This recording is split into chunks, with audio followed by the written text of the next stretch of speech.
Dr. Michael Thaut, who in actual fact is something like the godfather of neurologic music therapy. And he will probably show very elegantly about the nice properties of music therapy if you do it in the right way. Yeah, it's neural foundation, especially, and in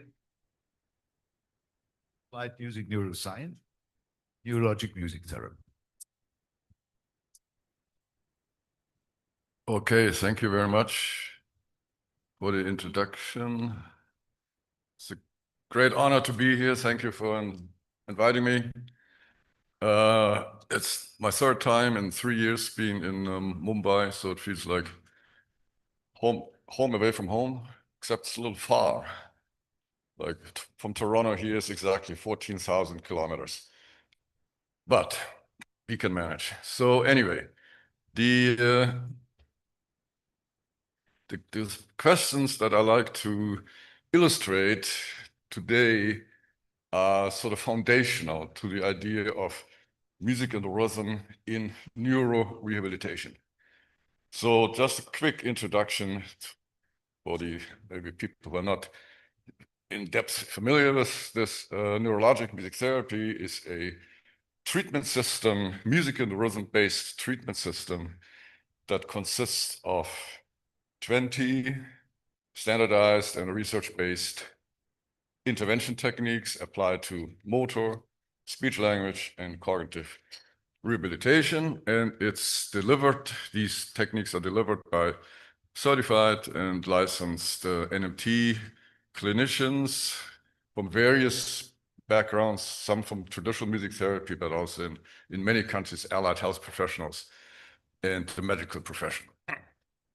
So we have pretty good survey data by now that we probably have about 4 to 5 million NMT sessions annually delivered by a relatively small group of clinicians in the world in about 70 plus countries. Things are expanding, and we have lots of initiatives.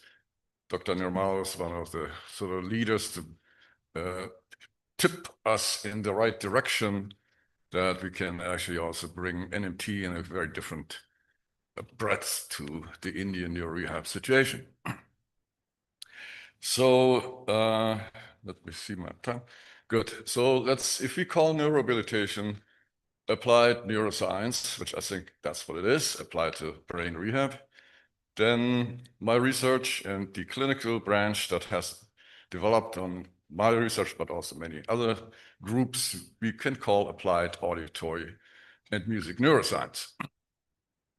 And then the professional clinical application was neurologic music therapy, because we were sort of requested by the medical profession to build a treatment system that could be delivered. So the interesting thing is NMT was really born in a research lab. One of the discoveries of rhythmic entrainment of the motor system applied to stroke and Parkinson mobility was really a breakthrough finding that sort of set a different context, how to look at music and rhythm as a brain language to help rehabilitate the brain. So NMT was born in a research lab. It's not a clinical field that's searching for evidence, rather than it is evidence searching for clinicians. And that's an interesting way, I think, to consider and keep in mind. So today I want to not run through research studies because they're out there and they're easy to access. I want to talk about neural mechanisms that seem to be fundamentally operational in brain processing of music and rhythm, and in terms of music perception, rhythm perception, music cognition, rhythm cognition, etc., etc. So the 5 that I want to illustrate for you are rhythmic entrainment, the coupling of an oscillatory sensory stimulus, which is music, in training oscillatory processes in the brain, motor, cognition, language networks.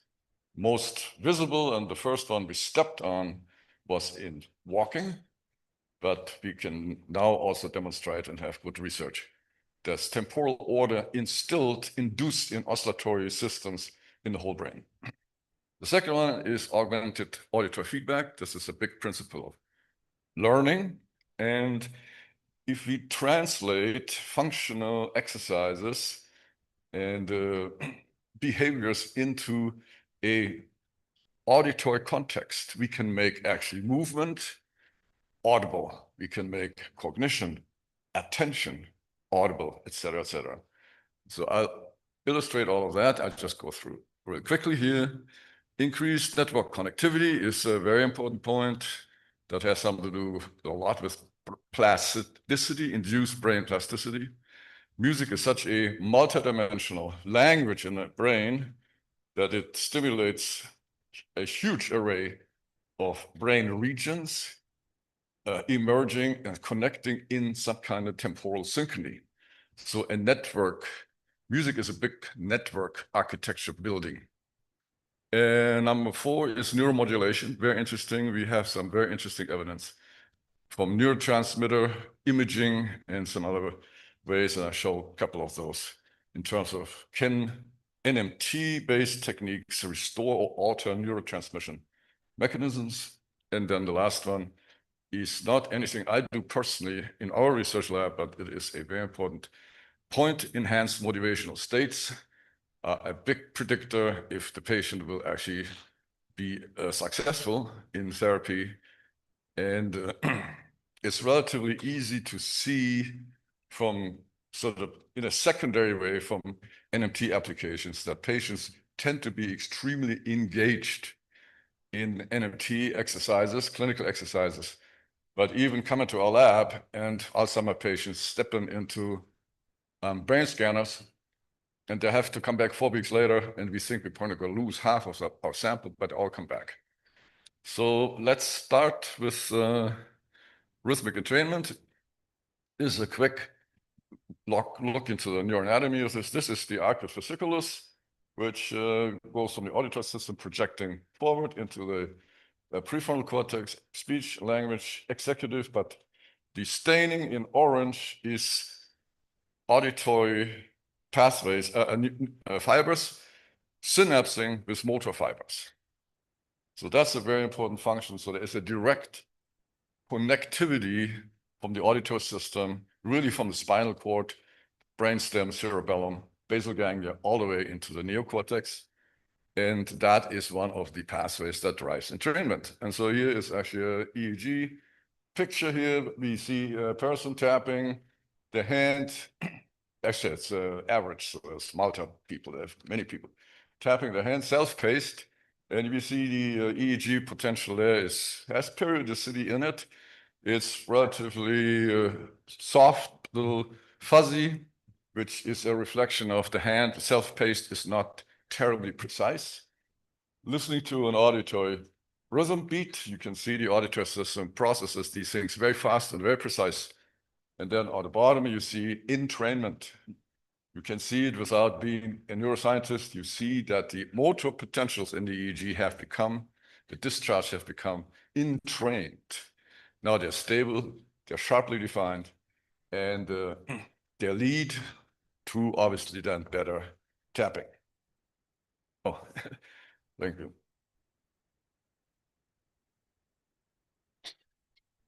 Okay, good. Let's look at that, how that looks in the clinic. This is an early TBI patient that I was really asked more by accident to demonstrate RES in GATE by Nelson Maldonado, who is one of the leading neurologists in Ecuador, trying to actually build neuro rehab there. It doesn't exist. And so we took the gentleman here off the treadmill.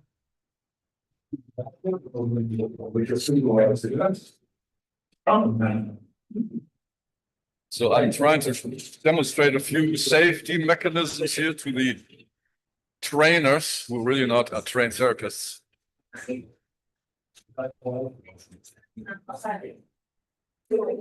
So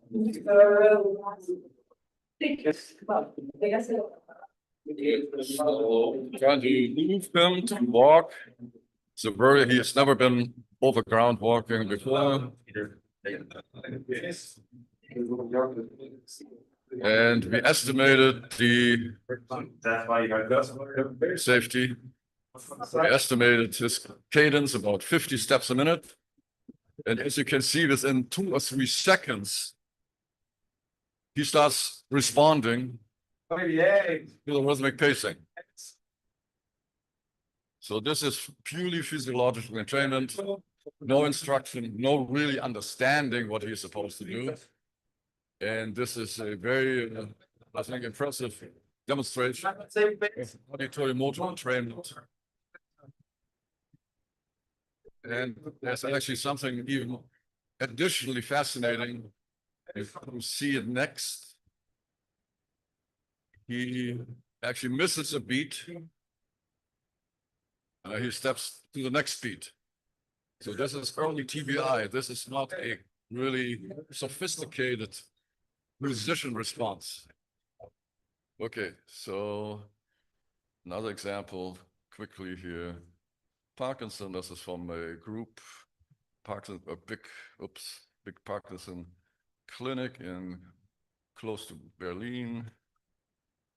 So you see the typical features of Parkinson walking.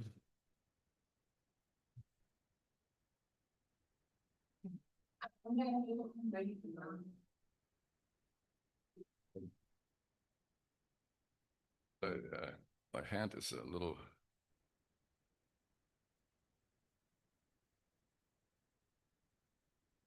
Okay, so here's the response.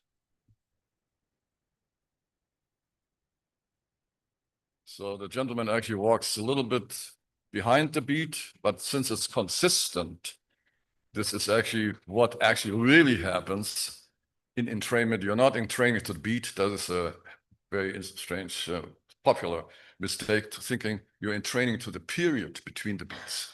Okay. And as musicians, we know that intuitively or from learning, but that's what you can see there. And this is actually accompanied by a alternating network emergency where the cerebellum assists the somewhat dysfunctional, still dysfunctional basal ganglia. This is speech entrainment. So it's not just movement.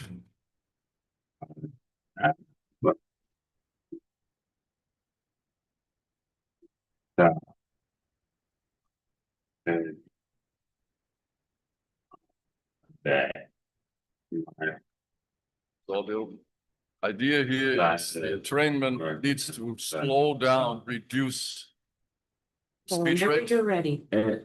And time to go to bed.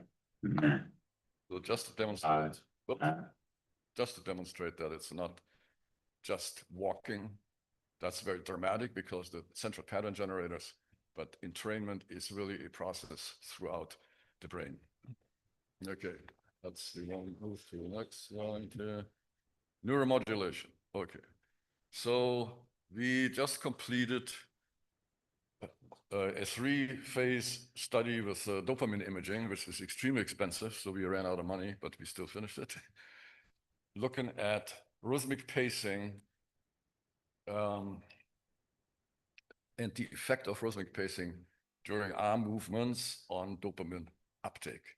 And this is what you see here with the healthy young group that we tested, is we have a reduced dopamine uptake when the rhythmic pacing signal comes in.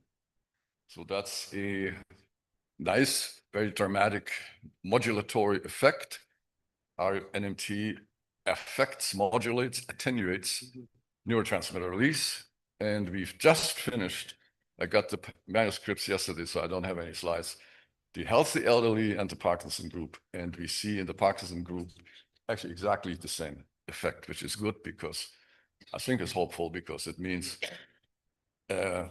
rhythmic pacing, NMT, can actually reduce the reliance on a dysfunctional, somewhat very dysfunctional system in Parkinson. Okay, this is another study I want to show with neuromodulatory effects here. We have this is during a DBS surgery, which is done in stages at the Western Hospital at the University of Toronto. And so we have a moment, a couple days, where we can actually access and take local field potential recordings from the intracranial space.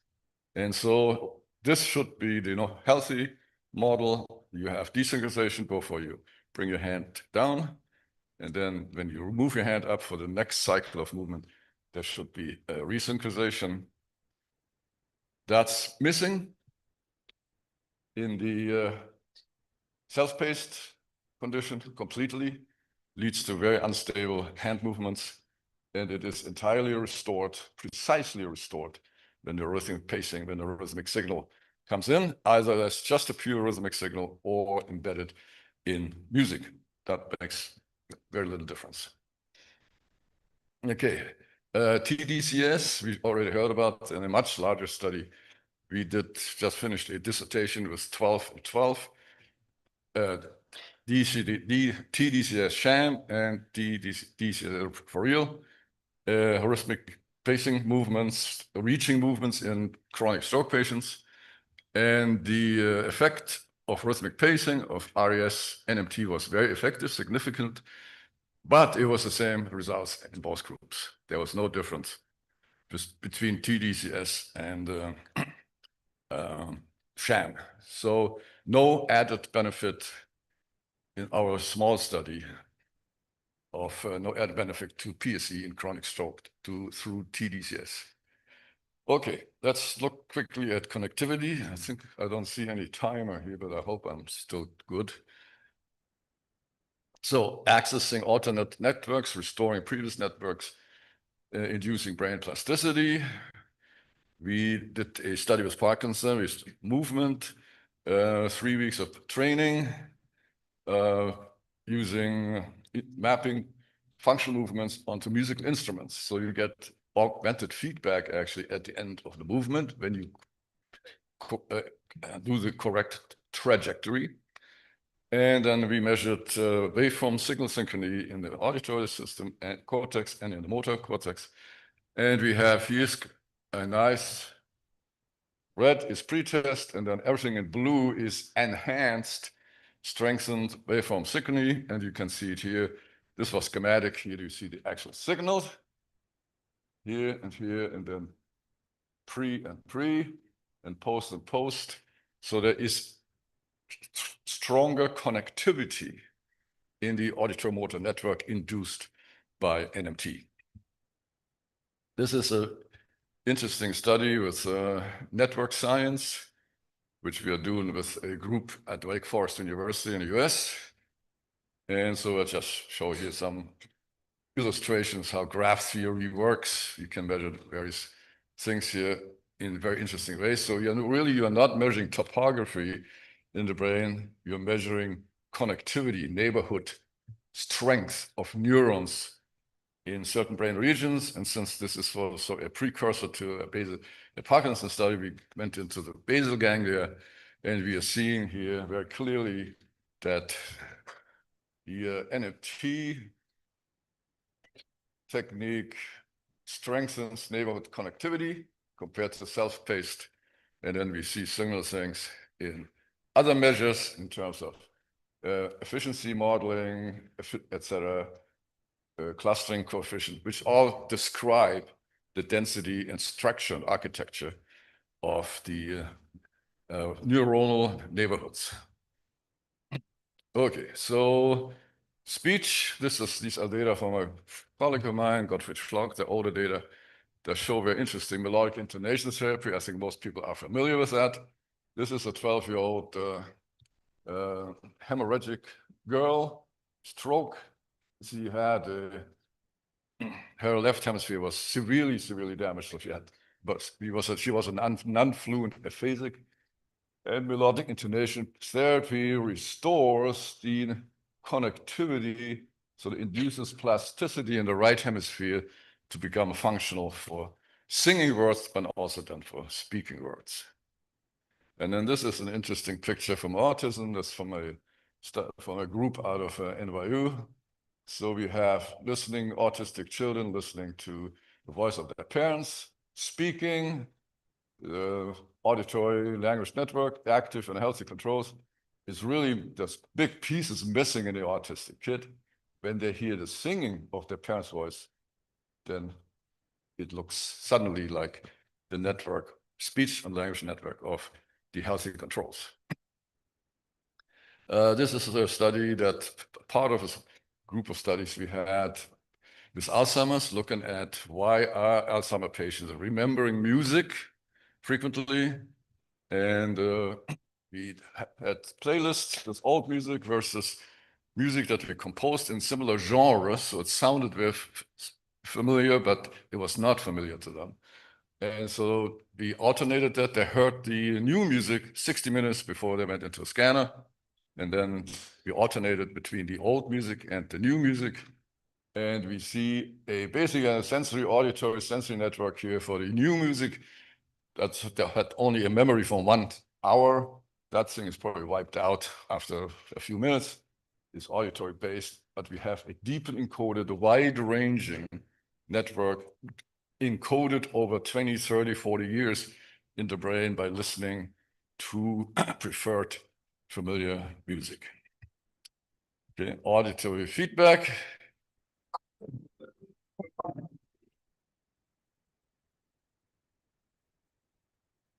That's self-explanatory, reaching movements with the stroke arm. And the idea is how do we make movement audible? We make it audible by creating sonification points at the end of the trajectory. And we can do this also in a very low-cost environment, right here.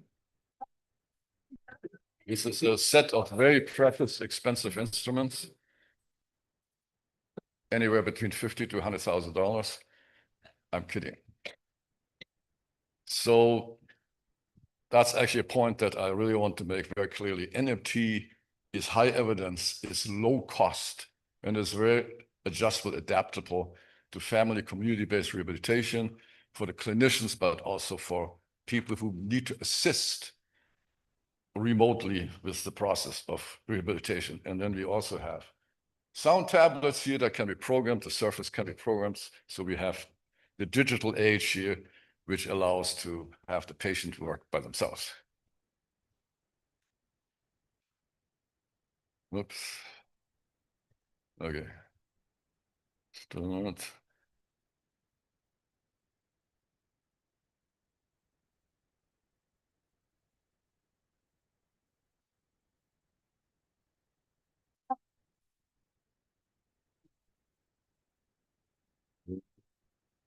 Okay, same thing.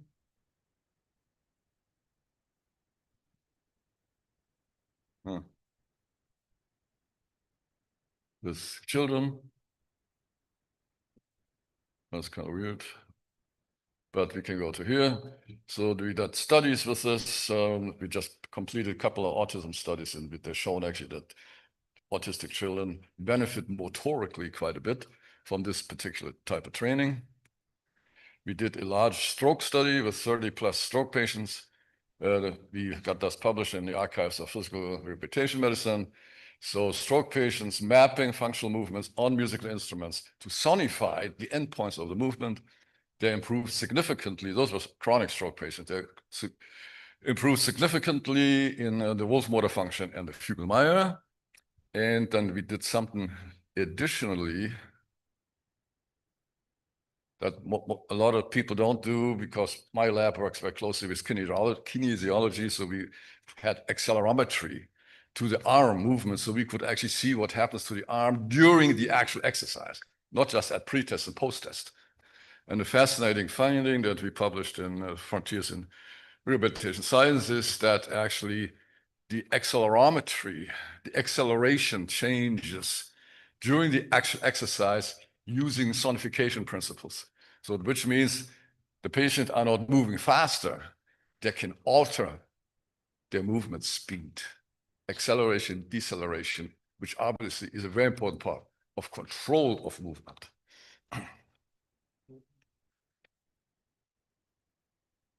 Okay, we're almost done.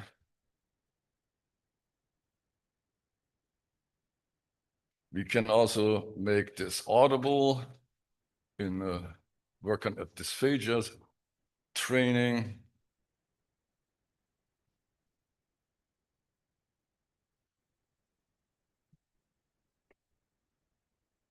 Okay, that does work. Let's see if this works. So the breathing in this MS boy now becomes audible to him. Okay. And this is cognition audible, sustained attention.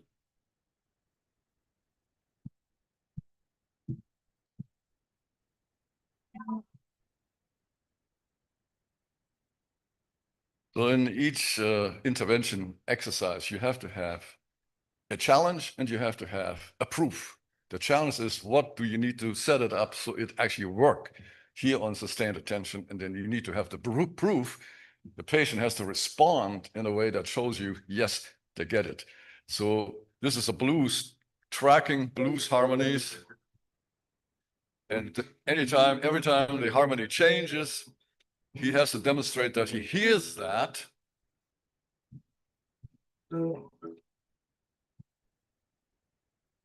So that's the moment where his sustained attention system has become audible to the therapist, but also to him in terms of feedback. And we don't need to go through all that. Neglect, audible.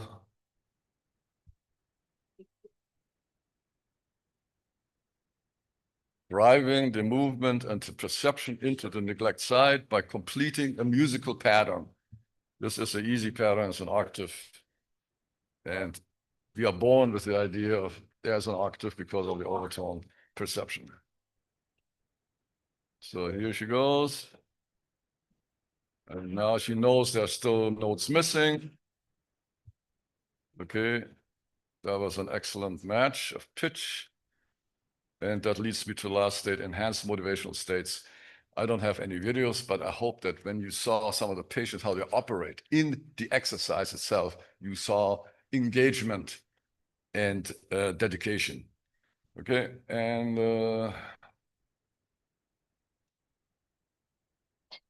this is my lab. It's big, it's too big. Trying to get students out, but then the new ones come in. Main collaborators, I want to draw your attention to the bottom there, Kasturba Medical College. We have a wonderful and increasing research collaboration with the college there and with Dr. Shetty. She's an assistant professor of speech language pathology. And that's it. Thank you.